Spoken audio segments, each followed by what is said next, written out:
আমি যখন ছোট ছিলাম খেলতে যেতাম মেঘের দলে। একদিন এক মেঘ বালিকা প্রশ্ন করল কৌতূহলে, এই ছেলেটা নাম কি রে তোর? আমি বললাম ফুসমন্তর। মেঘ বালিকা রেগেই আগুন, মিথ্যে কথা, নাম কি অমন হয় কখনো? আমি বললাম নিশ্চয়ই হয়, আগে আমার গল্প শোনো।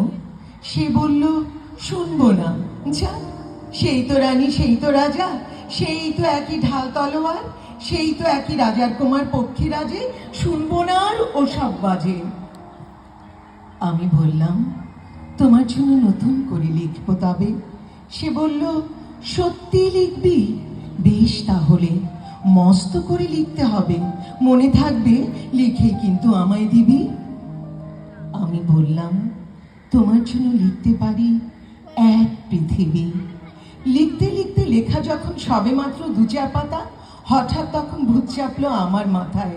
খুঁজতে খুঁজতে চলে গেলাম ছোটবেলার মেঘের মাঠে। গিয়ে দেখি চেনা মুক্ত একটিও নিয়ে তল্লাটে।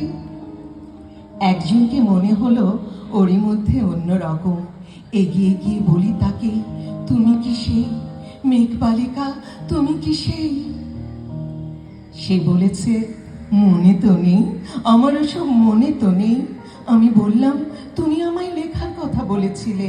সে বলল সঙ্গে আছে, ভাসিয়ে দাও গায়ের ছিলে।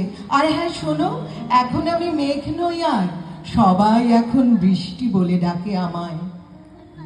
বলেই হঠাৎ এক পশলায় চুল থেকে নখ আমায় পুরো ভিজিয়ে দিয়ে অন্য অন্য বৃষ্টি বাদল সঙ্গে নিয়ে মিলিয়ে গেল খরস্রোতায়।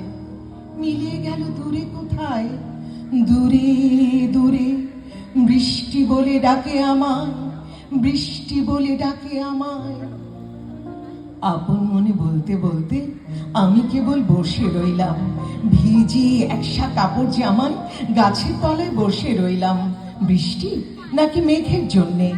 এমন সময় অন্য একটি বৃষ্টি আমায় চিনতে পেরে বলল, তাতে মন খারাপের কি হয়েছে? যাও, ফিরে যাও, লেখো আবার, এখন পুরো বর্ষা চলছে, তাই আমরা সবাই এখন নানান দেশে ভীষণ ব্যস্ত। তুমিও যাও, মন দাওকে তোমার কাজে, বর্ষা থেকে ফিরে আমরা নিজেই যাব তোমার কাছে। এক পৃথিবী লিখবো আমি, এক পৃথিবী লিখবো বলে ঘর ছেড়ে সেই বেরিয়ে গেলাম। ঘর ছেড়ে সেই ঘর বাঁধলাম গহন বনে, সঙ্গে শুধু কাগজ কলম। একাই থাকবো, একাই দুটো ফুটিয়ে খাবো, 2-1 মুঠো ধুলো বালি।